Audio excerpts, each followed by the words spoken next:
بسم الله الرحمن الرحيم. الحمد لله رب العالمين، والصلاة والسلام على سيد المرسلين إمام المتقين خاتم النبيين محمد عبدك ونبيك صلى الله عليه وسلم، نبي الرحمة إمام الخير وقائد الخير ورسول الرحمة، وبعثه مقاما محمودا الذي وعدته يقبضه به الأولون والآخرون. اللهم صل وسلم على نبينا محمد وعلى آله وأصحابه أجمعين. رب اشرح لي صدري ويسر لي أمري واحلل عقدة من لساني يفقه قولي. اللهم فقهنا في الدين وعلمنا التأويل. اللهم اجعلنا منهم الذين آمنوا وعملوا الصالحات وتواصوا بالحق وتواصوا بالصبر.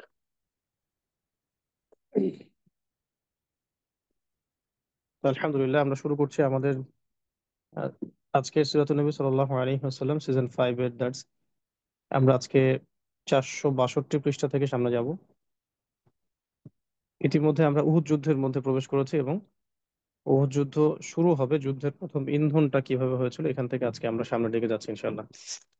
তো সবাই যার যার কিতাব সামনে রাখেন এবং আহ খাতা কলম সামনে রাখেন। মূল জায়গাগুলো আমরা পড়বো এবং কিছু আপনাদেরকে পড়তে দিব, ইম্পর্টেন্ট জায়গাগুলো দাগিয়ে দিব ইনশাআল্লাহ।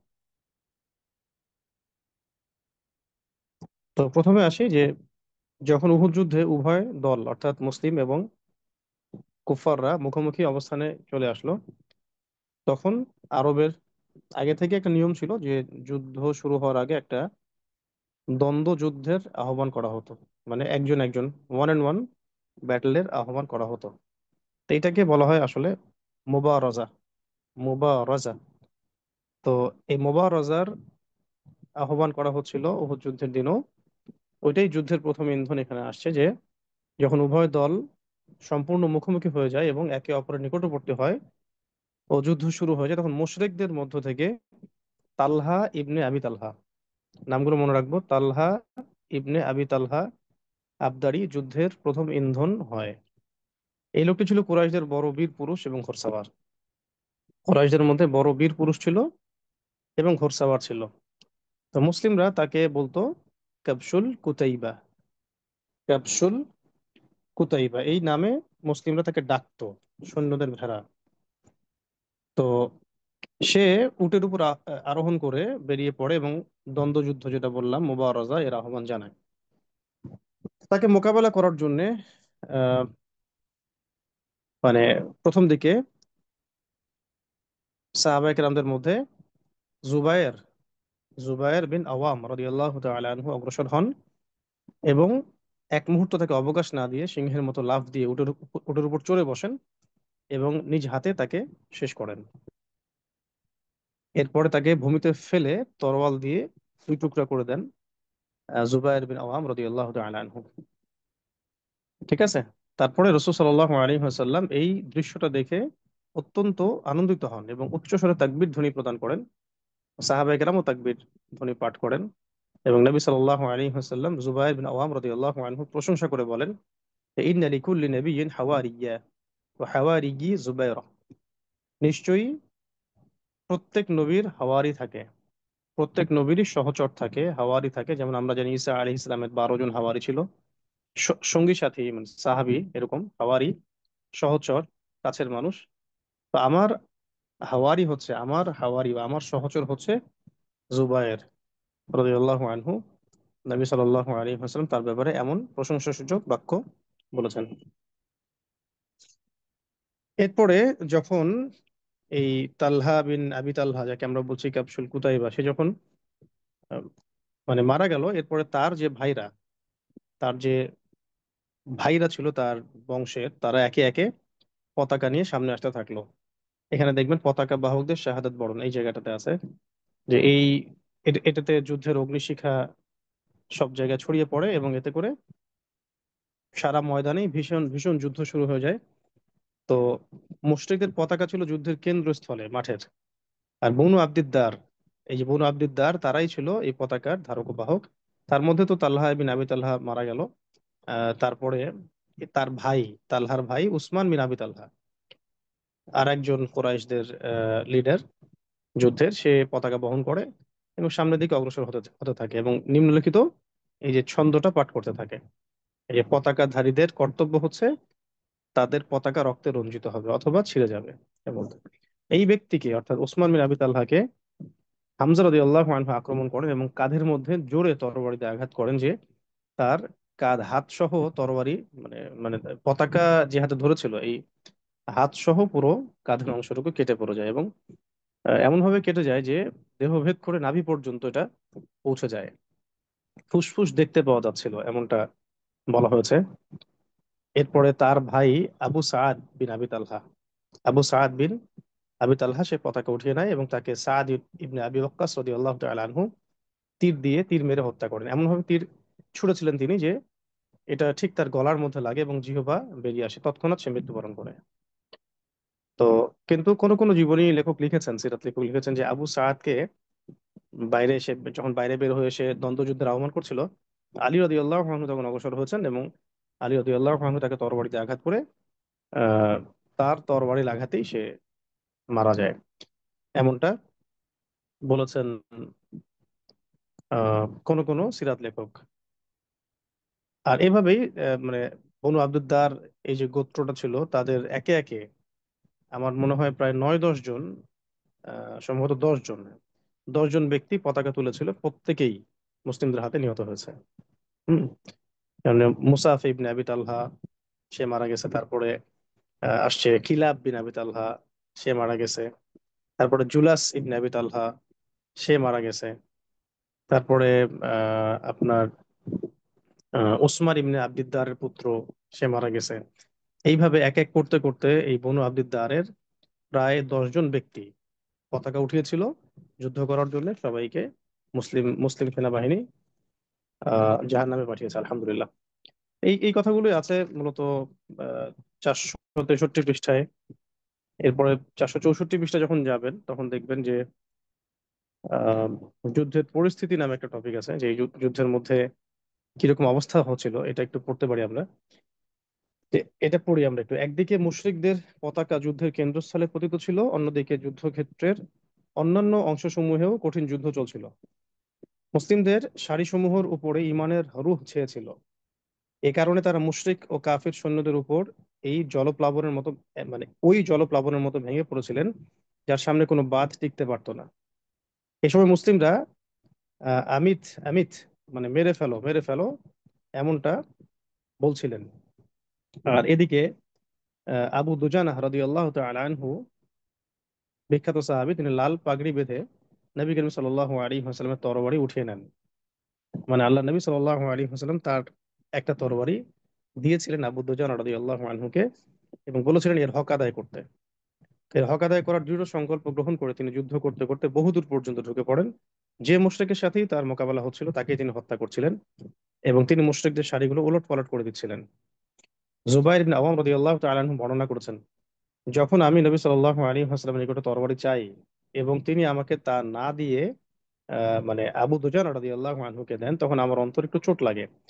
আমি মনে মনে চিন্তা করি যে আমি নবী সাল্লাল্লাহু আলাইহি ওয়াসাল্লামের ফুফু সফিয়ার পুত্র, একজন কোরাইশ, আমি তার নিকট গিয়ে আবু দুজানার পূর্বেই তরবারি চাই, কিন্তু নবী সাল্লাল্লাহু আলাইহি ওয়াসাল্লাম আবু দুজানা রাদিয়াল্লাহু আনহুকে তরবারি দেন। এই জন্য তিনি বলছিলেন যে আমি শপথ করি আল্লাহর নামে যে আবু দুজানা এই তরবারি দিয়ে কি করে আমি তা দেখবো। ঠিক আছে। আহ এরপরে তিনি আবু দুজানা রাদিয়াল্লাহু আনহুকে ফলো করতে থাকেন।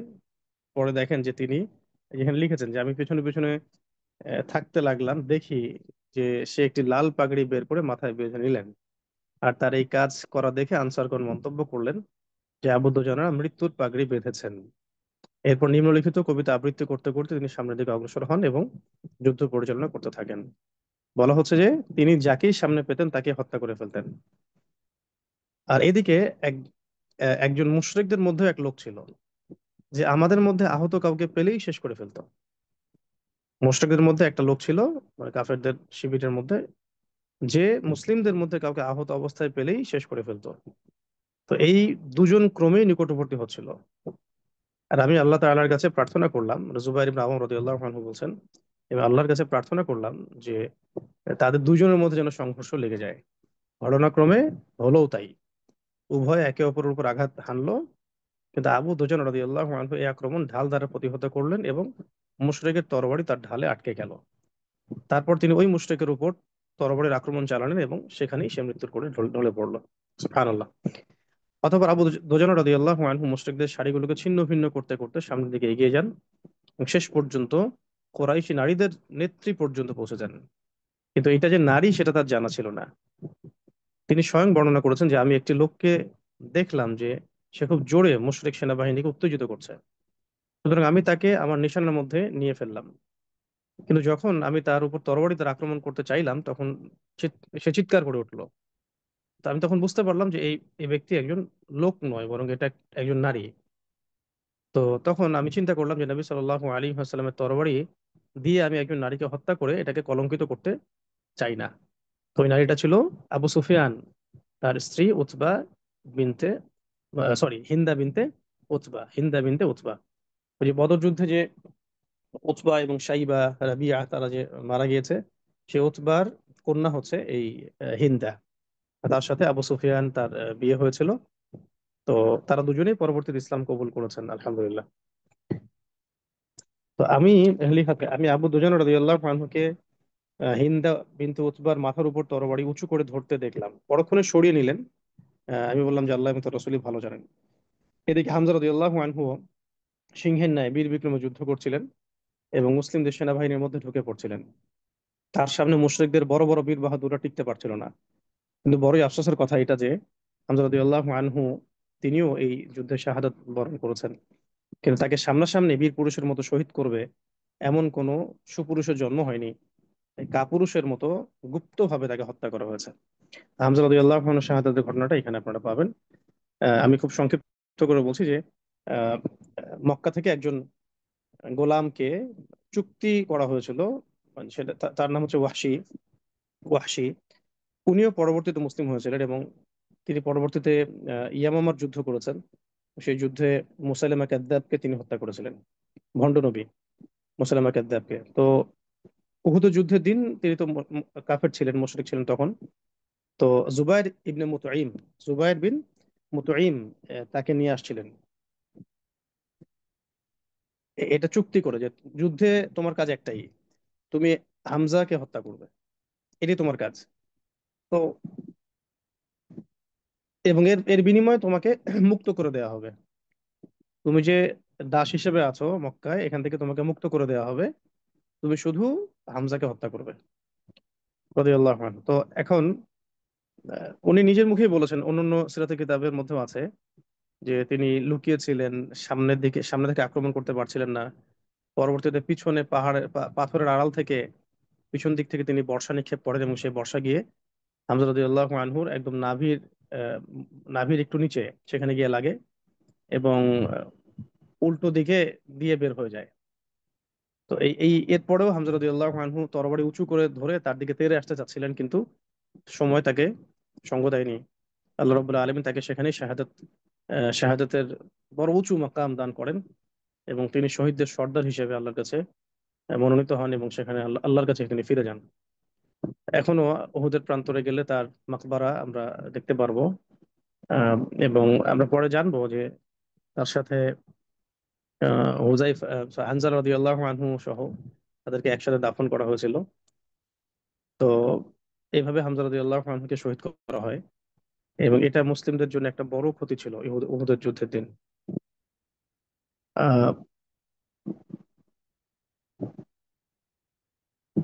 এই যে এখানে লিখাই আছে যে দেখুন 467 পৃষ্ঠায় যে হামজা রাদিয়াল্লাহু আনহু শাহাদাতের পরে মুসলিমদের অপূরণীয় ক্ষতি হয়, কিন্তু এটা এটা সত্ত্বেও মুসলিমদের পাল্লা ভারী থাকে।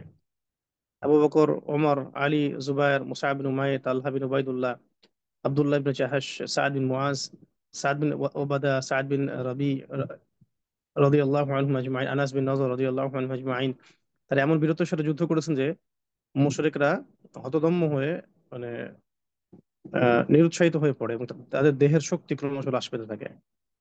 একজন সাহাবীর কথা এখানে পাবেন, যিনি স্ত্রীর সান্নিধ্য ছেড়ে যুদ্ধের মাঠে এসেছেন, জিহাদের মাঠে এসেছিলেন। তার নাম হচ্ছে হানজালা রাদিয়াল্লাহু আনহু। এখানে দেখবেন লেখা আছে স্ত্রীর সান্নিধ্য ছেড়ে। এদিকে আরেক দৃশ্য চোখে পড়ে, লেখা আছে দেখুন, একজন বিখ্যাত সাহাবীর নাম, তার নাম হচ্ছেন হানজালাতুল গাসিল। গাসিল বলা হয় এই কারণে, তাকে ফেরেশতাগণ গোসল দিয়েছিলেন এই যুদ্ধে শাহাদাতের পরে। ওইদিকে আমরা আসছি। তো এখানে এখানে লেখেন যে হানজালা রাদিয়াল্লাহু আনহু নববিবাহিত ছিলেন। যখন যুদ্ধ গমনের জন্য ঘোষণা দেওয়া হয়, তখন তিনি নববধূকে আলিঙ্গন করছিলেন। যুদ্ধের ঘোষণা শোনা মাত্রই তিনি নববধূর সান্নিধ্য ছেড়ে জিহাদের জন্য বেরিয়ে পড়েন। যখন উহুদের প্রান্তরে ভীষণ যুদ্ধ চলছে, তখন তিনি মুশরিকদের সারিগুলোকে ভেদ করে তাদের সেনাপতি আবু সুফিয়ান পর্যন্ত পৌঁছে গেলেন এবং তাকে প্রায় ধরাশায়ী করতেই যাচ্ছিলেন, কিন্তু মহান আল্লাহ তাআলা তার ভাগ্যে শাহাদাত লিখে রেখেছিলেন। তাই যেমনই তিনি আবু সুফিয়ানকে লক্ষ্য করে তরবারি উঁচু করেছেন, তেমনি শাদ্দাদ বিন আউস, একজন ব্যক্তির নাম শাদ্দাদ বিন আউস, তাকে দেখে ফেলে এবং তাৎক্ষণিক তাকে আক্রমণ করে, ফলে তিনি নিজেই শহীদ হয়ে যান। হানজালা রাদিয়াল্লাহু আনহুর কথা বলা হচ্ছে। স্ত্রীর সান্নিধ্য ছেড়ে তিনি এখানে এসেছেন। যখন যুদ্ধ শেষ হয়ে যায়, তখন নবী সাল্লাল্লাহু আলাইহি ওয়াসাল্লাম যখন সাহাবীদের লাশগুলোকে কবর দিচ্ছিলেন, কবরস্থ করছিলেন এবং সবার জন্য দোয়া করছিলেন, তখন হানজালা রাদিয়াল্লাহু আনহুর লাশটাকে পাওয়া যায় মাটি থেকে একটু উঁচু অবস্থানে, শূন্যে ভেসে আছে এমন একটা অবস্থায়, এবং তার লাশ থেকে টপ টপ টপ টপ করে পানি ঝরছিল। সাহাবায়ে কেরাম জিজ্ঞাসা করলেন, নবী সাল্লাল্লাহু আলাইহি ওয়াসাল্লাম বললেন যে হানজালা রাদিয়াল্লাহু আনহু এই অবস্থা থেকে যুদ্ধের মাঠে আসছে, ফেরেশতাগণ তাকে গোসল দিচ্ছেন, তোমরা সেটাই দেখতে পাচ্ছ। এই জন্য তার নাম হচ্ছে হানজালাতুল গাসিল। হানজালাতুল গাসিল। আচ্ছা, তারপরে যে তীরন্দাজদের কথা, যেটা জাবাল রুমাচ্চের উপরে তীরন্দাজদেরকে রাখা রাখা হয়েছিল, তারা কিন্তু মানে খুব ভালো ভূমিকা পালন করেছিলেন শুরুর দিক থেকে। মুসলিমদেরকে কোণঠাসা করার জন্য তিন তিন চারবার আক্রমণ করা হয়েছে, কিন্তু তারা তারা তাদের জায়গায় অটল ছিলেন। তখন ওই দিক দিয়ে কিন্তু কাফেররা ঢুকতে পারে নাই। পরে তারা ঢুকতে পেরেছে, সেটা আমরা সামনে আসছি যে মুশরিকদের পরাজয় অংশটুকু পড়বেন। যখন এইভাবে মুসলিমরা মাত্র মাত্র 700 জন যোদ্ধা নিয়ে 3000 মুশরিক সৈন্যের বিরুদ্ধে যুদ্ধ করছিল, তো তেজ যুদ্ধের যে কৌশল এবং ইমানের যে জজবা, মানে যুদ্ধের যে দাবানল মুসলিমদের পক্ষ থেকে দেখা যাচ্ছিল, এতে মনে হচ্ছিল যেন মাঠে মুসলিমদের সংখ্যা 30,000-এর বেশি। উচ্চ মনোবল নিয়ে তারা আক্রমণ করছিলেন। এক পর্যায়ে পিছনের দিকে পালানো শুরু করে মুশরিক কাফের এবং কুরাইশরা। তারা পিছনের দিকে পালানো শুরু করে। যেমন সহিহ বুখারীতে একটা বর্ণনা আছে, আপনারা এটা পাবেন 400, মনে হয় 69 পৃষ্ঠায়, যে বারা ইবনে আযিব রাদিয়াল্লাহু আনহু থেকে বর্ণিত একটা বর্ণনা আছে। তিনি বলেন যে মুশরিকদের সঙ্গে আমাদের মোকাবেলা হলে তাদের মধ্যে পলায়নের হিড়িক পড়ে, এবং আমি নারীদেরকেও দেখেছি যে তারা পায়ের গোছা তুলে কাপড় উঁচিয়ে দ্রুত বেগে পালিয়ে যাচ্ছিল, এমনকি তাদের অলংকার পর্যন্ত দেখা যাচ্ছিল। ঠিক আছে? আর এই সুযোগে মুসলিমরা মুশরিকদের উপর তরবারি চালাতে চালাতে তাদের পরিত্যক্ত মালামাল জমা করতে করতে তাদেরকে ধাওয়া করতে থাকে। তো মনে হচ্ছিল যে যুদ্ধ প্রায় শেষ হয়ে যাচ্ছে। মুশরিকরা তাদের সদল বলে পলায়ন করা শুরু করে, এবং অলরেডি তাদের অনেক সৈন্য মারাও গিয়েছে।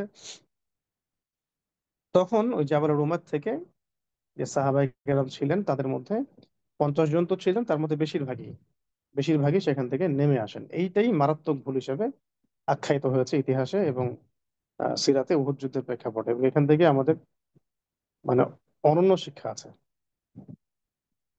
এই জায়গাটা খেয়াল করি আমরা, মারাত্মক ভুল যে তীরন্দাজ বাহিনী এতক্ষণে পর্বতমূলে অবস্থান গ্রহণ করে নিজেদের কর্তব্য পালন করে আসছিল, কিন্তু যখনই এই যে জয়ের একটা মানে রেশ, উল্লাস ছড়িয়ে পড়লো ময়দানে, মানে আত্মবিস্মৃত হয়ে যান তারা। নবী করিম সাল্লাল্লাহু আলাইহি ওয়াসাল্লাম তাদেরকে যে কাজটা করতে কঠোরভাবে নিষেধ করেছিলেন, তারা সেই দিকে ছোটা শুরু করলেন আল গনিমা বলে। ঠিক আছে, কিন্তু তাদের তাদের যিনি আহ তোমার মানে আপনাদের বলছি যে তাদের তাদের যিনি ছিলেন লিডার, আব্দুল্লাহ বিন জুবাইর রাদিয়াল্লাহু আনহু, তিনি কিন্তু বারবার নিষেধ করছিলেন যে না, আমাদেরকে নবীজি বলেছেন যদি তাদের দেহ পাখিও খেয়ে ফেলে তবুও যেন আমরা না নামি, নামা যাবে না আমাদের এখান থেকে। কিন্তু বেশিরভাগ সৈন্য যারা ওই পাহাড়ের উপরে ছিলেন তারা নেমে যান। মাত্র 9 জন সম্ভবত, 9 জন সেখানে ছিলেন, বাকিরা নেমে গিয়েছিলেন। এবং এই সুযোগে খালিদ ইবনে ওয়ালিদ রাদিয়াল্লাহু আনহু, যিনি তখনও মুসলিম হন নাই, তখন কাফেরদের অনেক বড় লিডার ছিলেন এবং অনেক বড় যোদ্ধা ছিলেন। এবং তিনি বরাবরই একজন বড় যোদ্ধা। যখন কাফেরদের শিবিরে ছিলেন তখনও তিনি অনেক বড় যোদ্ধা ছিলেন, এবং তিনি যখন মুসলিম হয়েছেন তখন তার হাতে মুসলিমদের বহু বড় বড় যুদ্ধ মুসলিমরা জয় করেছে। রোমানদেরকে পরাজিত করেছে, পার্সিয়ানদেরকে পরাজিত করেছে, ইরাক দখল হয়েছে, সিরিয়া বিজয় হয়েছে, এমনকি বাইতুল মুকাদ্দাস পর্যন্ত পৌঁছে গিয়েছে বাহিনী। তো বলা হয় যে ইন টোটাল খালিদ বিন ওয়ালিদ রাদিয়াল্লাহু আনহু মানে মুসলিম হওয়ার পরে প্রায় 100টার মতো যুদ্ধ করেছেন ইসলামের পক্ষে, এবং কোনো যুদ্ধে তিনি পরাজয় বরণ করেন নাই। এবং তার ইন্তেকালের সময় আহ, এটাও অন্যান্য কিতাবগুলোতে আসছে যে তিনি দেখাচ্ছিলেন তার মানে দেহকে দেখাচ্ছিলেন যে দেহের কোনো একটা জায়গা বাকি ছিল না যেখানে কোনো তরবারির আঘাত বা কোনো বর্ষার আঘাত বা তীরের আঘাত লাগে নাই, এমন কোনো জায়গা বাকি ছিল না। তো খালিদ বিন ওয়ালিদ রাদিয়াল্লাহু আনহু যখন দেখলেন যে মুসলিমরা গনিমা গনিমা বলে নেমে আসছে, তখন ওই পিছন দিক দিয়ে তিনি প্রায় 50 জন ঘোড়সওয়ার নিয়ে ছুটলেন, এবং এমন ভাবে তিনি মুসলিমদেরকে সেখানে পরাজিত করলেন যে যুদ্ধের মোড় ঘুরে গেল। ঠিক আছে, যুদ্ধের মোড়টা এমন ভাবে ঘুরে গেল যে যারা পালিয়ে যাচ্ছিল কুরাইশদের মধ্যে, তারাও ইউটার্ন করে ব্যাক করা শুরু করলো। আর খালিদ বিন ওয়ালিদ রাদিয়াল্লাহু আনহু, মানে তখন তো তিনি মানে মুসলিম হন নাই, খালিদ বিন ওয়ালিদ তিনি তার যে 50 জন ঘোড়সওয়ার তাদেরকে নিয়ে একদম সদল বলে পিছন দিক থেকে সামন দিক থেকে আক্রমণ করলেন, ওই পাহাড়ের মানে জাবাল রুমাতের মানে পাশ থেকে। ওই জায়গাটাতে গেলে আপনারা বুঝতে পারবেন যে এখানে দেখলে বুঝতে পারবেন চাক্ষুষ যে কোন দিক থেকে আক্রমণ হয়েছিল, কোন দিক থেকে খালিদ বিন ওয়ালিদ তিনি এসেছিলেন। এগুলো ওখানে গেলে ব্যাখ্যা করে বোঝানো যায়। তো মূল কথা হলো যে মুসলিমরা মাঝখানে পড়ে গেল। একদিক থেকে আবু সুফিয়ান তার বাহিনী যারা পালিয়ে যাচ্ছিল তারা ফেরত আসলো, আরেক দিক থেকে খালিদ বিন ওয়ালিদ রাদিয়াল্লাহু আনহু তিনি পুরো ইউটার্ন করে 50 জন ঘোড়সওয়ারকে নিয়ে মুসলিমদেরকে পিছন থেকে আক্রমণ করলেন। মানে মুসলিমরা একদম দুই আহ, দলের মাঝখানে পড়ে গেল, একদম মুহূর্তের মধ্যেই যুদ্ধের প্রেক্ষাপট ঘটে গেল। তো এখানে দেখবেন যে বীরত্বপূর্ণ পদক্ষেপ, এখানে দেখবেন মুসলিমদের বিক্ষিপ্ততা, এগুলো পয়েন্টগুলোর মধ্যে আছে। এই যে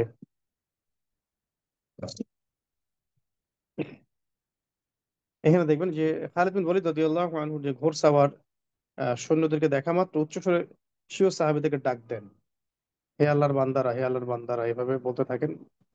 আহ আর যখন এই আওয়াজটা কুরাইশদের কানেও পৌঁছে দেয় তখন তারাও পিছন দিক থেকে আবার ইউটার্ন করে। এই যে মুসলিমদের বিক্ষিপ্ততা, এই অংশটুকু ভালো করে পড়েন। যখন মুসলিমরা ভিড়ের মধ্যে এসে পড়লো, মানে ভিড়ের মধ্যে দুই দুই দুই দিকে দুইটা বাহিনীর মাঝখানে পড়ে গেল, তখন একটি দল তো পুরা হিতাহিত জ্ঞানশূন্য হয়ে গেল। তাদের আহ, চিন্তা হচ্ছিল যে এখন কিভাবে এই এই সংকটটাকে সমাধান করা যায়।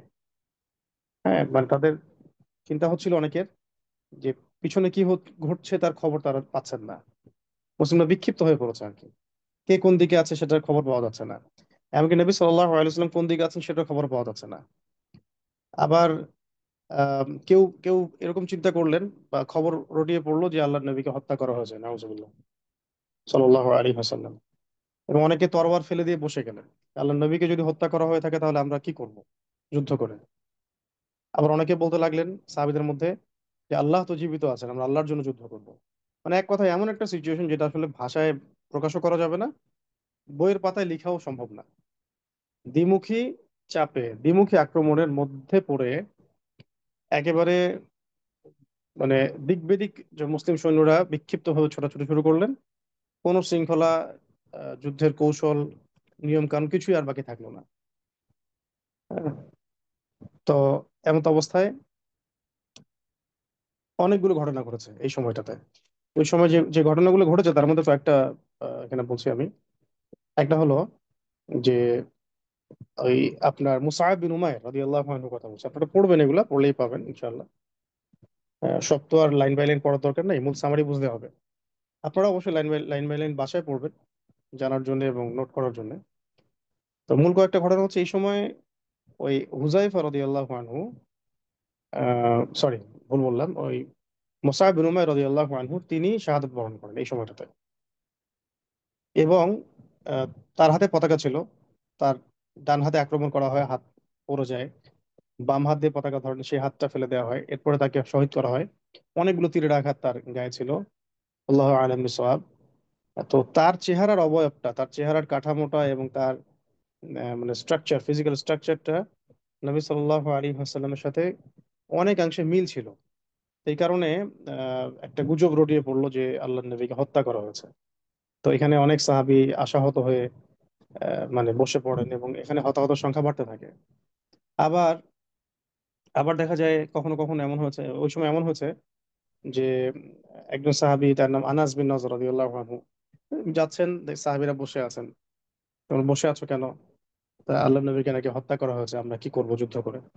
তখন তিনি বলছিলেন যে আল্লাহ রাব্বুল আলামিন তো জীবিত আছেন।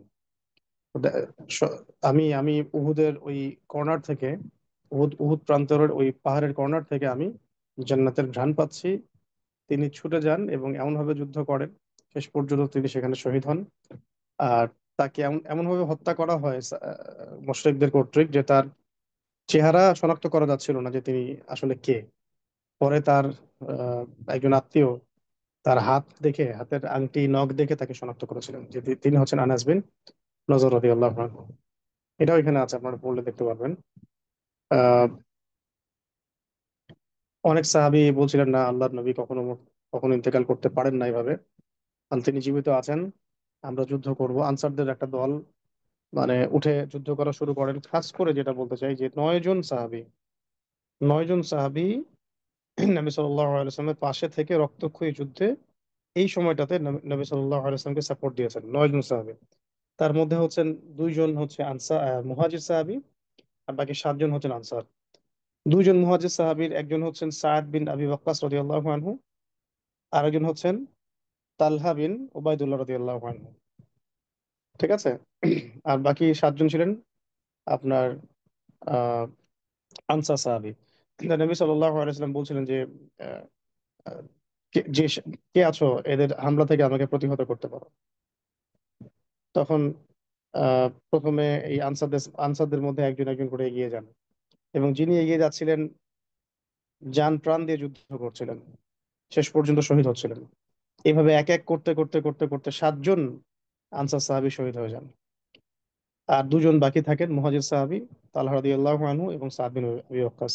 সাদ রাদিয়াল্লাহু আনহু এই সময় তীর ছুটছিলেন অনবরত। নবীজি বলছিলেন, হে সাদ, তোমার উপরে আমার পিতামাতা কুরবান হোক, তোমার উপরে আমার পিতামাতা কোরবান হোক। এই কথাটা শুধু সাদ রাদিয়াল্লাহু আনহুকেই বলা হয়েছে। এই সিরাত ঘাটলে আপনারা পাবেন, অন্য কোনো সাহাবীকে এইভাবে বলা হয়নি। এবং সাহাবীরা সবসময় বলেন যে ইয়া রাসূলুল্লাহ, আপনার জন্য আমাদের পিতামাতা কোরবান হোক। সাদ রাদিয়াল্লাহু আনহু এই সময় এমন ভূমিকা রাখেন যেটা আসলে বলে এগুলো ভাষায় প্রকাশ করার মতো শব্দ আমাদের কাছে নাই। আর তালহা রাদিয়াল্লাহু আনহুর কথা আর কি বলবো, তিনি নিজের পিঠটাকে ঢাল বানিয়ে দেন এবং কাফেরদের তীরগুলোকে নিজের গায়ে নিয়ে নেন। এবং তিনি বলেছিলেন যে ওই সময় যুদ্ধ করতে করতে তরবারি আমার হাত থেকে পড়ে যাচ্ছিল। আল্লাহ পাক শান্তির ঘুম দিয়ে দিয়েছিলেন আমার চোখের মধ্যে। মানে ঘুমে আমার চোখ দিয়ে মানে ঘুমে আমার হাত থেকে তরবার পড়ে যাচ্ছিল। এইভাবে তিনি যুদ্ধ করতে লাগলেন। তার গায়ে প্রায় 60-70টা আঘাত লেগেছিল, আরো বেশি হয়তো। ওই অবস্থায় তিনি নবী সাল্লাল্লাহু আলাইহি ওয়াসাল্লামকে নিয়ে কাঁধে করে উহুদের একটা গিরিপথ দিয়ে উপরের দিকে উঠেছেন, সেফ একটা জায়গায় যাওয়ার জন্য। এটা কেন করতে হয়েছিল? কারণ কাফেরদের মধ্যে কিছু কাফের, তারা নবী সাল্লাল্লাহু আলাইহি ওয়াসাল্লামকে এই সময় আঘাত করেছিল। একজন তো মাথায় আঘাত করেছে, একটা এখানে গর্ত ছিল, সেই গর্তে পড়ে নবী সাল্লাল্লাহু আলাইহি ওয়াসাল্লামের পা মচকে যায়, ফ্র্যাকচার হয়। তার মাথায় যে লোহার বর্ম ছিল সেখানে শিরস্ত্রাণ যেটা আমরা বলি, ওখানে আঘাত করেছিল ইবনে কামিয়া নামে একজন কাফের লাআনাহুল্লাহ। আর সাদ বিন আবি ওয়াক্কাস রাদিয়াল্লাহু আনহুর ভাই উতবা বিন আবি ওয়াক্কাস, সেও নবী সাল্লাল্লাহু আলাইহি ওয়াসাল্লামকে আঘাত করেছিল, এই সময় পাথর ছুঁড়েছিল। এই সময়টাতে একজন নারী সাহাবীও নবী সাল্লাল্লাহু আলাইহি ওয়াসাল্লামকে রক্ষার জন্য প্রাণপণ যুদ্ধ করেছেন, তার নাম হচ্ছে উম্মে আমারা। এই কথাগুলো এখানে পাবেন আপনারা। তো আমাদের নবীজির চোখে আঘাত লাগে, কড়া ঢুকে যায়, লোহার কড়া ঢুকে যায় ভিতরে। ওইটা আবার আহ, একজন সাহাবী তিনি দাঁত দিয়ে টেনে বের করেছিলেন ওদের ওই গিরিপথে। আবার পা তো বললাম ফ্র্যাকচার হয়েছিল, এবং দাঁতে আঘাত লেগেছিল। দাঁতে আঘাত লেগেছিল এবং এই আঘাতের কারণে কয়েকটা দাঁত পড়ে যায়, রুবাই দাঁত, ঠিক আছে, ডান দিকের। আবার একজন কাফের তার কাঁধে আঘাত করেছিল। এই কাঁধে আঘাতের ব্যথা কয়েক মাস ছিল নবী সাল্লাল্লাহু আলাইহি ওয়াসাল্লামের কাছে, অনেকদিন ব্যথা ছিল। এইভাবে লড়াই চলছিল, এবং নবী সাল্লাল্লাহু আলাইহি ওয়াসাল্লামকে সেভ করাটা ছিল সাহাবীদের প্রধান প্রধান কাজ তখন। তো এক পর্যায়ে যখন আবু বকর রাদিয়াল্লাহু আনহু উচ্চ স্বরে ডাক দিতে থাকেন এবং সমস্ত মুসলিমদেরকে ডাক দিতে থাকেন যে আহ, হালুম্মা ইলা রাসূলিল্লাহ, সবাই রসুলের দিকে আসো, রসুলের দিকে আসো, তখন আহ সাহাবীরা বুঝতে পারেন যে রাসূল সাল্লাল্লাহু আলাইহি ওয়াসাল্লাম জীবিত আছেন। তখন সবাই গিয়ে তার কাছে জড়ো হন, এবং এই অবস্থা থেকে আস্তে আস্তে ব্যাকফুটে যেতে যেতে যেতে যেতে আহ, মানে উহুদের পাহাড়ের উপর উঠে গেলে মুসলিমরা সেফ হন। এর আগ পর্যন্ত এই সময়টুকুর মধ্যেই প্রায় 60 থেকে 70 জন মুসলিম এই শহীদ হয়ে গেলেন ইনস্ট্যান্ট। 60 থেকে 70 জন মুসলিম অল্প সময়ের মধ্যেই। শুধু এই জাবাল রুমা থেকে নেমে আসা, গনিমত গুলো সংগ্রহ করতে থাকা, আর এই খালিদ বিন ওয়ালিদ রাদিয়াল্লাহু আনহুর পিছন থেকে এই যে আক্রমণ, আবু সুফিয়ান আবার সামন থেকে, মাঝখানে দুই দলের মাঝখানে পড়ে অল্প সময়ের মধ্যেই এই ঘটনাগুলো ঘটে গেল, এবং মুসলিমদের মধ্যে প্রায় 70 জন সাহাবী শহীদ হয়ে গেলেন একটা নির্দেশ, শুধু একটা নির্দেশ অমান্য করার কারণে, শুধু একটা আদেশ বা শিথিলতা দেখানোর কারণে, বা একটা সহজভাবে নিয়ে নেওয়ার কারণে। আর আজকে আমরা তো প্রতিদিন প্রতি রাত পদে পদেই আল্লাহ এবং তার রাসূলের আদেশ লঙ্ঘন করছি, ব্যক্তিগতভাবেও এবং সব দিক থেকে, সামাজিকভাবে, উম্মাগতভাবে, রাষ্ট্রীয়ভাবে, সব দিক থেকে।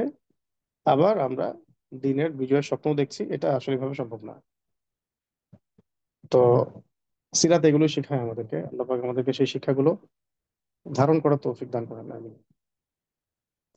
তবে এই সময় নবী সাল্লাল্লাহু আলাইহি ওয়াসাল্লামকে যখন আক্রমণ করা হচ্ছে, তিনি যখন চেহারা থেকে রক্ত মুছে ফেলছেন, নবী করিম সাল্লাল্লাহু আলাইহি ওয়াসাল্লামের উদারতা দেখুন, হৃদয়ের প্রশস্ততা দেখুন, তার চরিত্র দেখুন।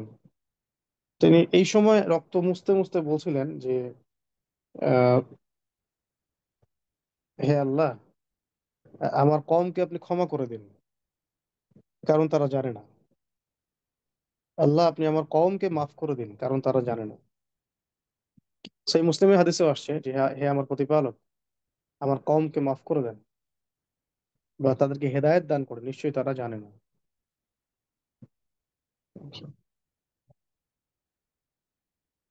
এইভাবে আপনারা পড়লেই বুঝতে পারবেন বিষয়গুলো, এখানে সুন্দর করে দেয়া আছে।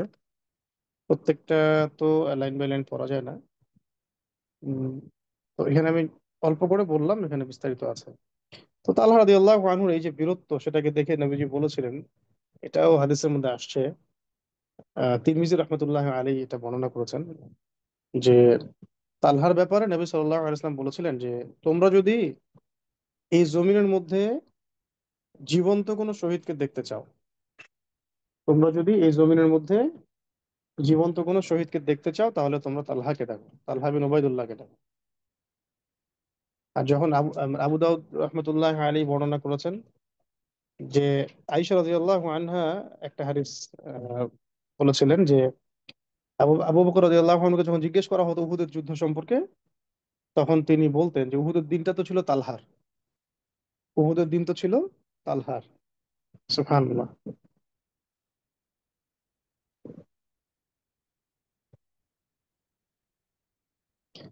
তো তার ব্যাপারে আবু বকর রাদিয়াল্লাহু আনহু বলতেন যে হে তালহা, তোমার জন্য তো জান্নাত ওয়াজিব হয়ে গেছে। সুবহানাল্লাহ, ইয়া তালহা ইবনে আব্দুল্লাহ, قد وجبت لك الجنان وبوئت وبوئت المهلعين। এখানে উম, বলা হচ্ছে যে হে তালহা, তোমার জন্য তো জান্নাত ওয়াজিব হয়ে গেছে, আর তুমি হৌরিন ঈনদের কাছে তোমার ঠিকানা বানিয়ে নিয়েছো, হৌরিন ঈনদের কাছে তোমার ঠিকানা বানিয়ে নিয়েছো। এমন একটা ঘটনা ঘটেছে হতে যুদ্ধের দিনে যে আহ, এটা সম্ভবত ইমাম বুখারী এবং ইমাম মুসলিম রহমতুল্লাহ আলাইহি তারা বর্ণনা করেছেন দুজনেই, যেটাকে আমরা মুত্তাফাকুন আলাইহি বলি। যে এই উহুদের দিনে দুজন অদৃশ্য ব্যক্তিকে দেখা গিয়েছে, মানে অদৃশ্য বলতে তারা সাদা কাপড় পরে যুদ্ধ করছে, অপরিচিত সাদা কাপড় পরে যুদ্ধ করছিলেন নবী সাল্লাল্লাহু আলাইহি ওয়াসাল্লামের ডানে এবং বামে। আহ, তো এটা সাদ রাদিয়াল্লাহু আনহু থেকে আসলে একটা বর্ণনায় তিনি বলেছিলেন যে আমি উহুদের দিন নবী সাল্লাল্লাহু আলাইহি ওয়াসাল্লামের ডানে এবং বামে দুইজন সাদা পোশাক পরিহিত ব্যক্তিকে যুদ্ধ করতে দেখেছি। তারা বীর বিক্রমে যুদ্ধ করছিলেন। পরে নবীজি বলেছেন যে তাদের একজন ছিলেন জিবরাইল আলাইহিস সালাম, একজন ছিলেন মিকাইল আলাইহিস সালাম। এরকম।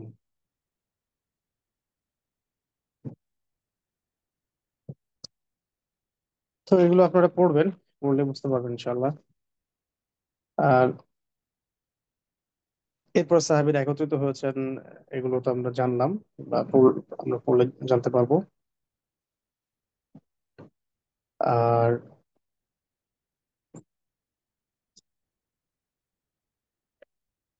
মুশরিকরা ক্রমবর্ধমান চাপ দিতে থাকলো এই সময়। সাহাবারা একত্রিত হলেন, আস্তে আস্তে পিছনের দিকে সরতে থাকলেন। ওদের ওই যে পাহাড় আছে সেই পাহাড়ে গিরিপথে মুসলিমরা উঠতে থাকলেন। এই সময় মুশরিকরা চাপ দিতে দিতে লাগলো আর কি। তারা যুদ্ধ কন্টিনিউ করতে লাগলো, আরো চাপ প্রয়োগ করতে লাগলো, তীর নিক্ষেপ করতে লাগলো। যত রকম প্রচেষ্টা ছিল সেটা করেছে। কিন্তু যেহেতু আমরা পাহাড়ের উপরে উঠে গিয়েছিলাম, এই জন্য যে মানে উচ্চতার যে অ্যাডভান্টেজ এটা আমাদের ছিল, এই কারণে তারা আমাদের আর কোনো ক্ষতি করতে পারে নাই। এই সময় অসাধারণ বীরত্ব এই টপিকে আসে যে আহ,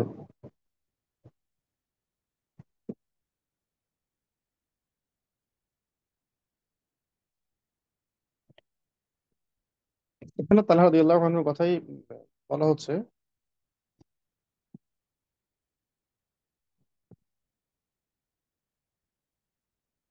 এখানে তালহা রাদিয়াল্লাহু আনহু সহ উহুদ যুদ্ধের দিন যে সাহাবীরা আহ, অনন্য আহ, রেখেছেন, ভূমিকা রেখেছেন, তাদের অনেকের কথা এখানে এসেছে, যার মধ্যে একজন তো তালহা রাদিয়াল্লাহু আনহু।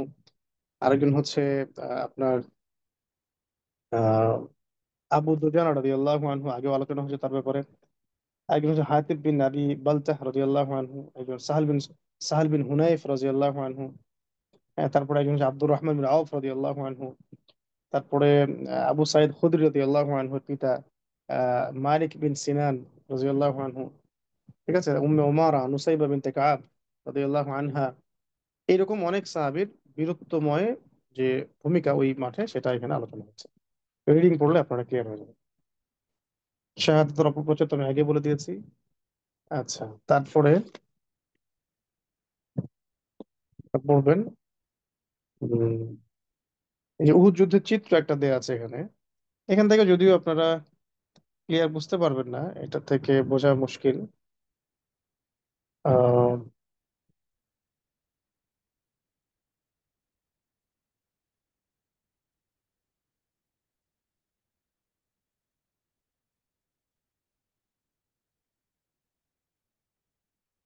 তবে আমার মনে হয় যদি একটু ইউটিউবিং করেন, এখানে আমাদের আগের কয়েকটা ভিডিও ছিল উহুদ যুদ্ধের মানে উহুদের প্রান্তরে গিয়ে এই ভিডিওগুলো করা হয়েছিল।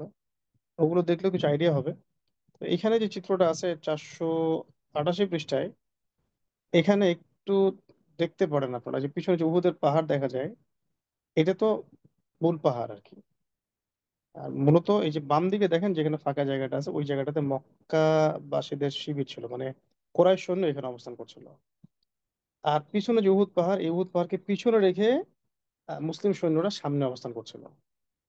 আর তাহলে সেন্সিটিভ জায়গা কোনটা? এই যে জাবাল রুমাত এবং তার ডানের ফাঁকা জায়গাটা দেখুন, ওখানে লিখা আছে না এই দিক দিয়ে খালিদ বিন ওয়ালিদ রাদিয়াল্লাহু আনহু আক্রমণ করেছিলেন। হ্যাঁ। তো এই যে জাবাল রুমাতের এই জায়গাটাতে, এই জায়গাটাতেই মূলত হামজা রাদিয়াল্লাহু আনহুকে শহীদ করা হয়েছিল। আহ,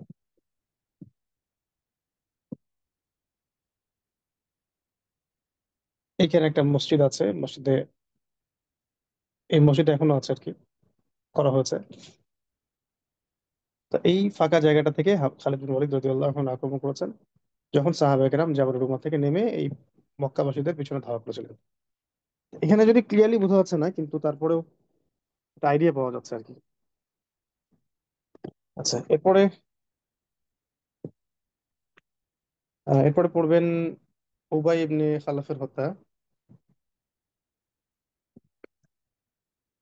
আচ্ছা, উবাই ইবনে খালাফ হচ্ছে একজন ব্যক্তি যে মানে এমনই, কি বলবো, যে আসলে আহ, উদ্ধত ছিল, যে সে একবার বলেছিল যে আজকে হয় মুহাম্মদ থাকবে, নাউজুবিল্লাহ মিন যালিক, আর না হলে আমি থাকবো, এমন এমন কথা বলে সে যুদ্ধের মাঠে আসছিল আর কি। তখন তখন সাহাবীরা বলছিলেন, ইয়া রাসূলুল্লাহ সাল্লাল্লাহু আলাইহি ওয়াসাল্লাম, আমরা কি, আমাদের মধ্যে কেউ কি তাকে আক্রমণ করব? নবীজি বলছে তাকে আসতে দাও। তখন সে আসতে থাকে এবং এক পর্যায়ে আহ, নবী সাল্লাল্লাহু আলাইহি ওয়াসাল্লাম হারিস বিন সাম্মাহ হারিস বিন সাম্মাহ রাদিয়াল্লাহু আনহুর নিকট হতে একটা ছোট বর্ষা চেয়ে নেন, ছোট একটা বর্ষা নিয়ে নেন এবং সেটাকে দূর থেকে নিক্ষেপ করেন, এবং শুধুমাত্র তার গলায় একটু টাচ লেগেছিল, কাঁধের এখানে ছিলে গিয়েছিল, জাস্ট এতটুকু।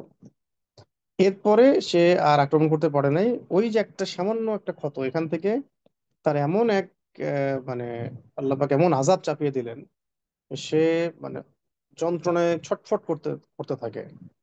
কুরাইশরা বলতে থাকলো যে তোমার তো আঘাত বেশি বড় না, আর তুমি তো সামান্য গলার পাশে ছিলে গেছে, তুমি তো অনেক বড় বীর, তোমাকে দেখে মনে হচ্ছে যে তুমি একদম বড় কোনো রোগে আক্রান্ত হয়েছে।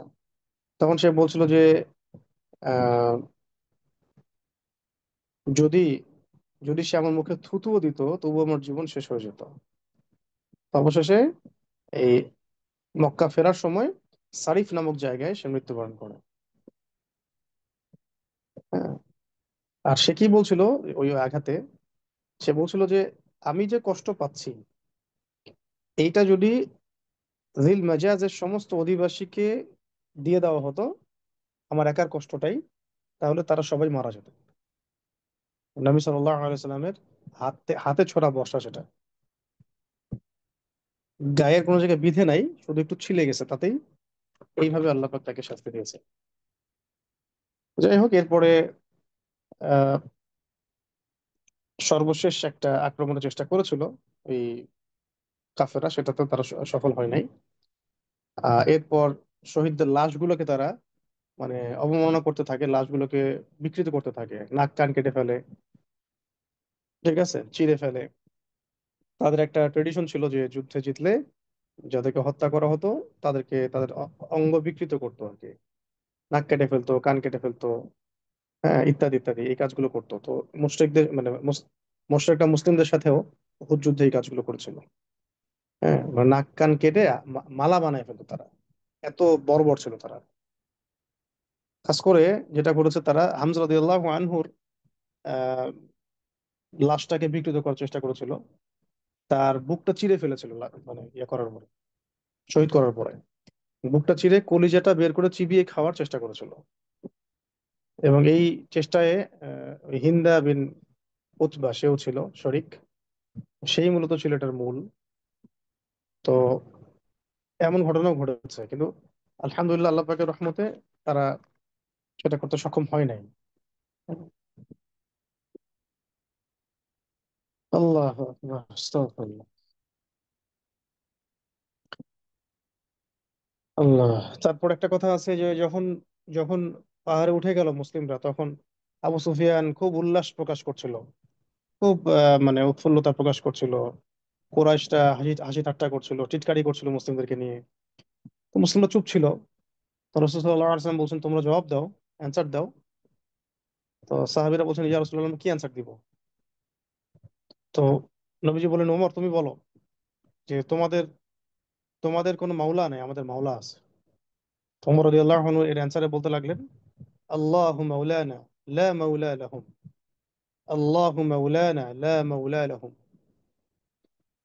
তো এরপরে তারা প্রতিজ্ঞাবদ্ধ হয়, এই কুরাইশরা, যে আমরা আবার, ঠিক আছে, বদরে তোমরা জিতছো, উহুদে আমরা তোমাদেরকে ধাক্কা দিয়েছি, এরপর তোমাদের সাথে আমাদের আবার যুদ্ধ হবে। এই যুদ্ধ কোথায় হবে? এই যুদ্ধ হবে বদরের মাঠে আবার।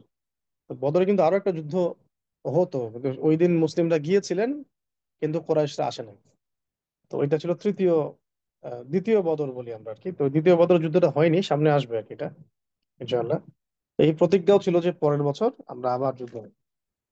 এরপর যখন তারা সেখান থেকে চলে যায়, তখন এই শহীদদের লাশগুলোকে নবী সাল্লাল্লাহু আলাইহি সাল্লাম দাফন করতে লাগলেন।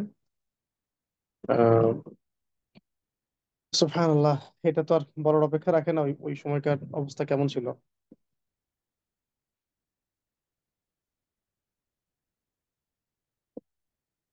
আল্লাহ আকবার।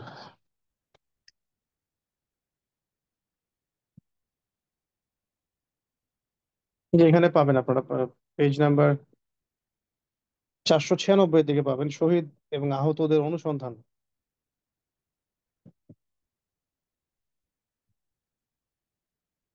আমরা একটু পড়ে আসি এই জায়গাটা। এই যে কুরাইশদের প্রত্যাবর্তনের পর, মানে কুরাইশ যখন চলে গেল ওখান থেকে, তখন মুসলিমরা শহীদ এবং আহতদের খোঁজ খবর নেওয়ার সুযোগ লাভ করে। জায়েদ বিন সাবিত রাদিয়াল্লাহু আনহু বর্ণনা করেন যে উহুদের দিন নবী সাল্লাল্লাহু আলাইহি ওয়াসাল্লাম আমাকে প্রেরণ করেন যে আমি যেন সাদ ইবনে রবি রাদিয়াল্লাহু আনহুর মৃতদেহ অনুসন্ধান করি। তিনি আমাকে বলেন, যদি তাকে জীবিত দেখতে পাও তবে তাকে আমার সালাম জানাবে এবং আমার কথা বলবে যে সে কেমন অনুভব করছে, তা নবী সাল্লাল্লাহু আলাইহি ওয়াসাল্লাম জানতে চান। তো আমি নিহতদের মধ্যে চক্কর দিতে দিতে তার কাছে পৌঁছাই, দেখি যে সে শেষ নিঃশ্বাস আসা যাওয়া করছে। তিনি বর্ষা, তরবারি, সাদ বিন রবি রাদিয়াল্লাহু আনহুর কথা বলা হচ্ছে, তিনি বর্ষা, তরবারি এবং তীরের 70-এরও বেশি আঘাত পেয়েছিলেন। আমি তাকে বললাম, হে সাদ, নবী সাল্লাল্লাহু আলাইহি ওয়াসাল্লাম তোমাকে সালাম জানিয়েছেন, তুমি কেমন অনুভব করছো তা জানতে চেয়েছেন। নবী করিম সাল্লাল্লাহু আলাইহি ওয়াসাল্লামকে তিনি উত্তরে বলেন, নবী সাল্লাল্লাহু আলাইহি ওয়াসাল্লামকে জানাই দিও যে আমি জান্নাতের ঘ্রাণ পাচ্ছি। আর আমার কওম আনসারদেরকে বলে দিও যে যদি তাদের একজনের চোখ বাকি থাকতেও শত্রুরা নবী সাল্লাল্লাহু আলাইহি ওয়াসাল্লামের কাছে পৌঁছায়, আল্লাহ তাআলার কাছে তাদের কোনো ওজর চলবে না। এই কথা বলতে বলতে তিনি শহীদ হয়ে যান। এ তো গেল সাদ বিন রাদিয়াল্লাহু আনহুর হালত। মুসলিমরা আহতদের মধ্যে উসাইরিম, একজন ব্যক্তি ছিল উসাইরিম, তাকেও দেখতে দেখতে পান। তার নাম ছিল আমর বিন সাবিত, পুরো নাম আমর বিন সাবিত, সংক্ষিপ্ত নাম উসাইরিম। তারও প্রায় জীবন যায় যায় অবস্থা ছিল। তো এর আগে তাকে দাওয়াত দেওয়া হয়েছিল, কিন্তু তিনি দাওয়াত কবুল করেন নাই। মুসলিম বিস্মিত ভাবে জিজ্ঞাসা করেছিলেন যে তুমি এখানে কি করছো, কোন জিনিস তোমাকে এখানে নিয়ে আসছে। তখন তিনি বললেন, ইসলামের প্রতি আকর্ষণ। তো আসলে আমি আল্লাহ এবং তার রাসূলের প্রতি ঈমান এনেছি আগে, এরপরে আজকে যুদ্ধ করেছি, আজকে এই হালতে আমি আছি। এই অবস্থায় তিনি শহীদ হন। নবী করিম সাল্লাল্লাহু আলাইহি ওয়াসাল্লাম বলেছেন তার ব্যাপারে, সে জান্নাতীদের অন্তর্ভুক্ত হয়ে গেল। আবু হুরায়রা রাদিয়াল্লাহু আনহু বলেন, অথচ উসাইরিম রাদিয়াল্লাহু আনহু, যার নাম আমর বিন সাবিত, তিনি এক ওয়াক্ত নামাজও পড়েন নাই। মানে এক ওয়াক্ত নামাজের তৌফিক আমার আসার আগেই তিনি যুদ্ধ করে শহীদ হয়েছেন। সকাল ইসলাম কবুল করেছেন, আর উহুদের যুদ্ধ তো হয়েছে এরকম সকাল 10টা 11টা এরকম সময়। তো নবী করিম সাল্লাল্লাহু আলাইহি ওয়াসাল্লাম বলেছেন, সে আমিলা কালিল উজিরা কাসীর, সে ব্যক্তি অল্প আমল করলো, অল্প সময় ইসলাম কবুল করেছে, অল্প আমল হয়েছে, কিন্তু কত বড় পুরস্কার সে পেয়ে গেল। আহতদের মধ্যে উজমান নামে একজন ব্যক্তিকেও পাওয়া গেল, যে ব্যক্তি কিনা 8 জন মুশরিককে হত্যা করেছিল। কুজমান, কুজমান একজন ব্যক্তিকে পাওয়া গেল যিনি 8 জন মুশরিককে হত্যা করেছিল। মুসলিমরা তাকে ক্ষতবিক্ষত অবস্থায় পেয়েছে, তাকে সুসংবাদ শোনাচ্ছিল। তখন তাকে জিজ্ঞাসা করা হচ্ছিল যে তুমি কি জন্য যুদ্ধ করতে এসেছো। তো সে বলেছিল যে শুধুমাত্র আমার কওমের মর্যাদার জন্য, শুধুমাত্র আমার কওমের মর্যাদার জন্য। এটা যদি না থাকতো তাহলে আমি যুদ্ধ করতাম না, এটা না থাকলে আমি যুদ্ধ করতাম না। তারপর তার জখমের যন্ত্রণা যখন বেড়েই চললো, তখন সে নিজেই নিজেকে জবাই করে আত্মহত্যা করে। নবী করিম সাল্লাল্লাহু আলাইহি ওয়াসাল্লামের সামনে তার আলোচনা করা হলে তিনি বললেন, সে জাহান্নামী। আউযু বিল্লাহি মিন যালিক। মান ক্বাতালা লিতাকুনা কালিমাতুল্লাহি হিয়াল উলিয়া ফাহুয়া ফি সাবিলিল্লাহ। যে ব্যক্তি শুধুমাত্র আল্লাহ পাকের কালিমা, লা ইলাহা ইল্লাল্লাহু মুহাম্মাদুর রাসূলুল্লাহ, এই কালিমাকে বুলন্দ করার জন্য লড়াই করে, শুধুমাত্র সেটাই ফি সাবিলিল্লাহ। তাহলে এই একটা হাদিস কিন্তু যথেষ্ট আমাদের, যত জাতীয়তাবাদী আন্দোলনগুলো হয়, জাতীয়তাবাদী রাজনীতিগুলো হয়, যত মানে আমরা ভাষার জন্য লড়াই, গোত্রের জন্য লড়াই, দেশের জন্য লড়াই, হ্যাঁ, কওমের জন্য লড়াই, এই শব্দগুলো আমরা প্রয়োগ করি, এগুলো যে কত বড় জাহালাত, এবং এর এর মধ্য দিয়ে জীবন দেয়াও যে একটা বড় জাহালাত, এটা স্পষ্ট হলো।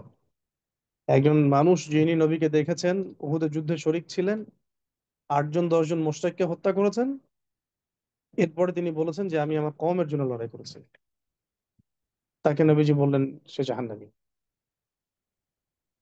আর একজন ব্যক্তির কথা আমরা শুনলাম, হ্যাঁ, উসাইরিম রাদিয়াল্লাহু আনহু, এক বেলা যুদ্ধ করেছেন আল্লাহর জন্য, আল্লাহ রাসূলের জন্য, শহীদ হয়েছেন।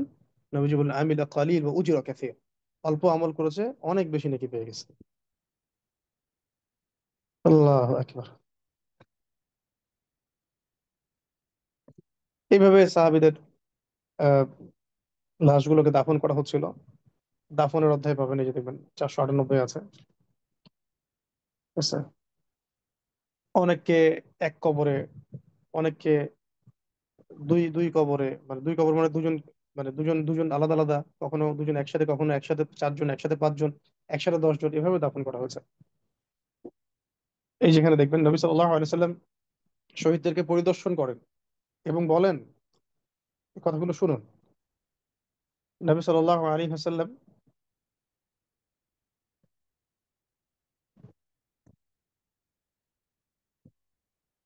শহীদদের লাশকে পরিদর্শন করেন এবং বলেন যে এই লোকদের ব্যাপারে আমি সাক্ষী দিব, প্রকৃতপক্ষে তারা তো এমন এমন বান্দা আল্লাহর, যারা কিয়ামতের দিন এই অবস্থায় উঠবে যে তাদের ক্ষতস্থান থেকে রক্ত বইতে থাকবে। রক্ত তো রক্তেরই মতো হবে, কিন্তু সুগন্ধি হবে মিশকের মতো। আল্লাহ পাক যেন আমাদেরকে এমন শাহাদাতের মওত নসিব করে দেন, যার পরে দুনিয়া এবং আখিরাতে আমাদের কোনো কষ্ট, কোনো দুঃখ, কোনো দুর্দশা কিছুই থাকবে না ইনশাআল্লাহ। কতিপয় সাহাবায়ে কেরাম শহীদদেরকে মদিনায় স্থানান্তরিত করেন, আর নবী সাল্লাল্লাহু আলাইহি ওয়াসাল্লাম নির্দেশ দিয়েছিলেন যে তারা যেখানে শহীদ হয়েছে সেখানেই দাফন করতে হবে। ঠিক আছে? কাউকে এক কাপড়ে, কাউকে দুই কাপড়ে, কাউকে দাফন করার সময় কাপড় পাওয়া যায় নাই, শুধুমাত্র ওই যে ইসখির নামক ঘাস দিয়ে দাফন করা হয়েছে। আবার যেমন ধরেন যে আহ, দুজন ব্যক্তি, যেমন হামজা রাদিয়াল্লাহু আনহু এক কবরে, আব্দুল বিন জাহাস, সরি, ভুল বললাম, আহ, আব্দুল্লাহ বিন আমর রাদিয়াল্লাহু আনহু এবং আমর বিন জামুহ, আব্দুল্লাহ বিন আমর এবং আমর বিন জামুহ, এই দুজনকে এক কবরে দাফন করা হয়েছে। উভয়ের মাঝখানে বন্ধুত্ব ছিল, এই বন্ধুত্ব মানে কিয়ামতেও থাকবে ইনশাআল্লাহ। এগুলোই প্রকৃত বন্ধুত্ব আসলে। এগুলোই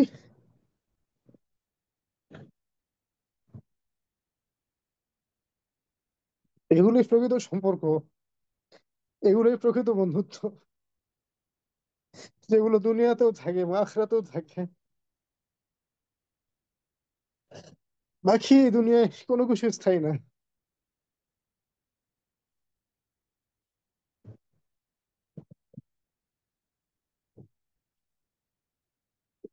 বাকি এই দুনিয়ায় অবিশ্বাস দিয়ে ভরা, প্রতারণা দিয়ে ভরা, বিশ্বাসঘাতকতা দিয়ে ভরা, অকৃতজ্ঞতা দিয়ে ভরা। এগুলো প্রকৃত বন্ধুত্ব। কি আমাদের মাঠে তারা একসাথে উঠবেন, আব্দুল্লাহ বিন আমর এবং এবং আমর ইবনে জামুহ। একইভাবে হানজালা রাদিয়াল্লাহু আনহুর ক্ষেত্রে এমনটা হয়েছে। আমি তো একটু আগে বলেছিলাম যে তার দেহ থেকে পানি পড়ছিল, ফেরেশতারা তাকে গোসল দিয়েছিলেন। তার বিবিকে জিজ্ঞাসা করা হলে সেই ঘটনার উত্তর পাওয়া যায়। আর হামজা রাদিয়াল্লাহু আনহুর সাথে এই যে আহ, দাফন করা হয় আব্দুল্লাহ বিন জাহাশ রাদিয়াল্লাহু আনহুকে। জি, ঠিক বলছিলাম আমি প্রথমে। হামজা রাদিয়াল্লাহু আনহুর সাথে দাফন করা হয় আব্দুল্লাহ বিন জাহাশ রাদিয়াল্লাহু আনহুকে।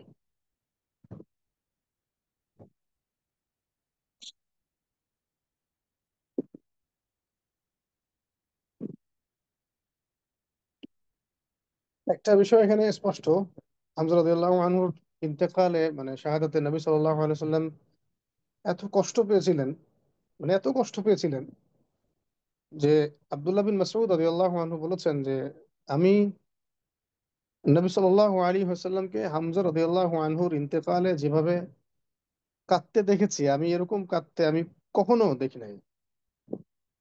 তিনি তাকে কেবলামুখী হয়ে শোয়ায় রাখেন, দাঁড়িয়ে তার জানাজার নামাজ পড়েন, এমন ভাবে কান্না করতে শুরু করেন যে তার গলার শব্দ উঁচু হয়ে যায়। এই দৃশ্যগুলো বড়ই হৃদয় বিদারক ছিল, যেগুলো আমরা ভাষায় প্রকাশ করতে পারবো না, আর বইয়ের কালিতে লিখতে পারবো না, কলমের কালিতে বইয়ের মধ্যে।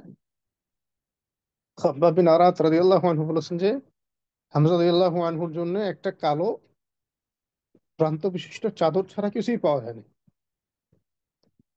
এই চাদর দ্বারা মাথা আবৃত করলে পা খুলে যেত, পা আবৃত করলে মাথা খুলে যেত। অবশেষে ঘাস দিয়ে চাপিয়ে তাকে দাফন করা হয়। এই হামজা রাদিয়াল্লাহু আনহুকে যিনি শহীদ করেছিলেন, তার নাম তো একটু আগে আপনাদেরকে বলেছি, আহ ওয়াহশী। মক্কা বিজয়ের দিন যখন, আপনারা পড়বেন, সামনে আসবে এগুলো, মক্কা বিজয়ের দিন যখন সবাইকে মাফ করে দেওয়া হয়, সাতেমে রসুলদেরকে মাফ করা হয় নাই, আর সবাইকে ইসলাম কবুলের তো সুযোগ দেওয়া হয়। নবী সাল্লাল্লাহু আলাইহি ওয়াসাল্লাম সবাইকে ক্ষমা করে বলেছিলেন লা তাসরিবা আলাইকুমুল ইয়াউম ওয়া আনতুম তুলাকা। তখন ওয়াহশীও এসেছিল ইসলাম কবুল করতে। তো ওয়াহশী যখন আসছে ইসলাম কবুল করতে, তখন নবী সাল্লাল্লাহু আলাইহি ওয়াসাল্লাম বলেছিলেন যে কাইফা কাতালতা হামজা, হামজাকে কিভাবে হত্যা করেছিল তুমি, আমার চাচা হামজাকে কিভাবে হত্যা করছিল। তখন তিনি বলেন যে এইভাবে এইভাবে হত্যা করছিলাম। নবীজি বলেন যে তুমি যদি পারো তাহলে সারাটা জীবন আমার থেকে চেহারাটাকে দূরে রেখো। নবীজির বড় প্রিয় মানুষ ছিলেন হামজা রাদিয়াল্লাহু আনহু, বড় প্রিয় মানুষ ছিলেন। আর জান্নাতে যত শহীদ থাকবেন, সমস্ত শহীদদের সর্দার হবেন হামজা রাদিয়াল্লাহু আনহু। আল্লাহ পাক যেন আমাদের নসিবে তার মতো সৌভাগ্য রাখেন। আমিন। এরপরে একটা দোয়া আছে এখানে, এই দোয়াটা আপনারা পড়বেন। শহীদদের লাশগুলোকে দাফন করার পরে নবী সাল্লাল্লাহু আলাইহি সাল্লাম সবার সবার জন্য দোয়া করেছিলেন। এই দোয়াটা অনেক অনেক সুন্দর, বাংলাও দেয়া আছে, আরবিও দেয়া আছে। হ্যাঁ। তো এই দোয়ার কিছু অংশ আছে যেগুলো আমরা যে কোনো সময় পড়তে পারি, বা পুরোটাও পড়তে পারেন। আল্লাহুম্মা লাকাল হামদু কুল্লুহ, আল্লাহুম্মা লা কাবিদা লিমা বাসাত ওয়ালা বাসিতা লিমা কাবাত। এখান থেকে শুরু আর কি। এই যে আল্লাহুম্মা আবসুত আলাইনা মিন বারাকাতিকা ওয়া রাহমাতিকা ওয়া ফাদলিক ওয়া রিজকিকা।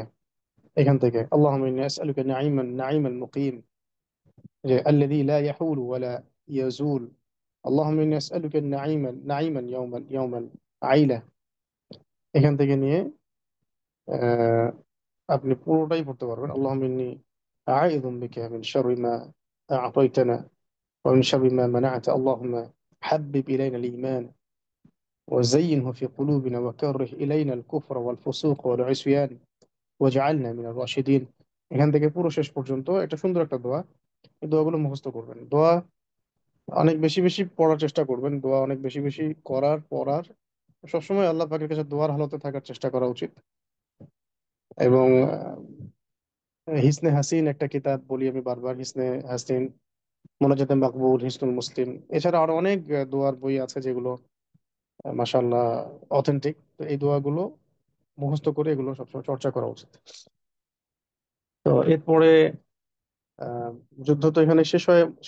সবাইকে দাফন করার পর দোয়া দোয়া পড়া হয়। তারপরে সাহাবায়ে কেরাম আস্তে আস্তে মদিনার দিকে ফিরতে শুরু করেন আর কি।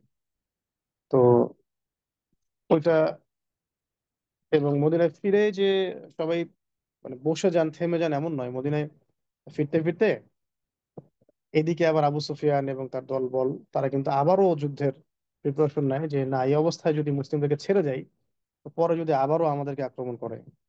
তো এই জন্য তারা হামরাউল আসাদ নামক একটা জায়গায় অবস্থান করতে থাকে, হামরাউল আসাদ। তো ওইখানে আরেকটা যুদ্ধ হতে যাচ্ছিল, পরে ওটা আর হয় নাই। তো ওইটা নিয়ে আমরা পরের ক্লাসে আলোচনা করবো ইনশাল্লাহ। মদিনায় ফিরে যাওয়ার পরে আহ, যে মহিলা সাহাবীরা ছিলেন তারা কেউ জিজ্ঞাসা করছিলেন না যে আমার ভাইয়ের কি হয়েছে, আমার ছেলের কি হয়েছে, আমার স্বামীর কি হয়েছে। সবাই একটাই কথা জিজ্ঞাসা করছিলেন যে আমাদের রসূল ঠিক আছেন কিনা, তিনি সুস্থ আছেন কিনা, সালামাতে আছেন কিনা, তার কিছু হয়েছে কিনা। এই ছিল মদিনা, এমন ছিল আনসারেরা, এমন ছিলেন সাহাবায়ে কেরাম। তাদের সাথে আমাদের কোনো তাল্লুক নাই এখন, ওয়াল্লাহি তাদের সাথে আমাদের কোনো তাল্লুকই নাই এখন।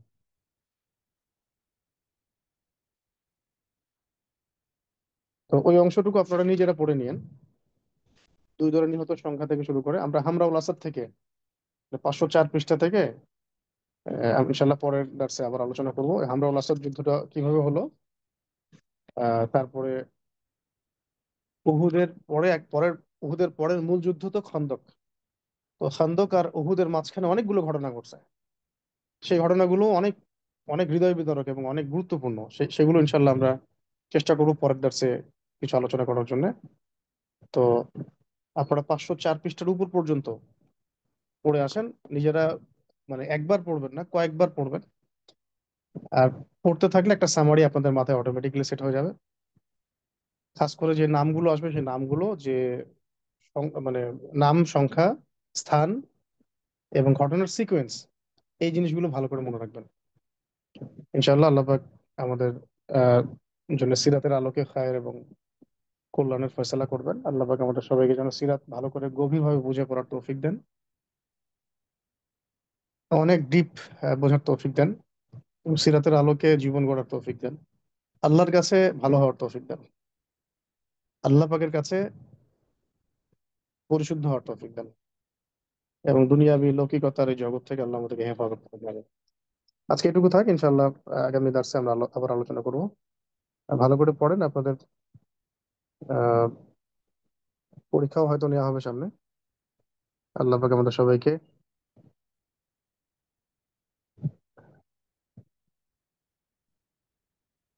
পরিপূর্ণ মুসলিম হয়ে রাসূল সাল্লাল্লাহু আলাইহি ওয়াসাল্লামের সুন্নাহ মোতাবেক জীবন পরিচালনা করার তৌফিক দান করেন।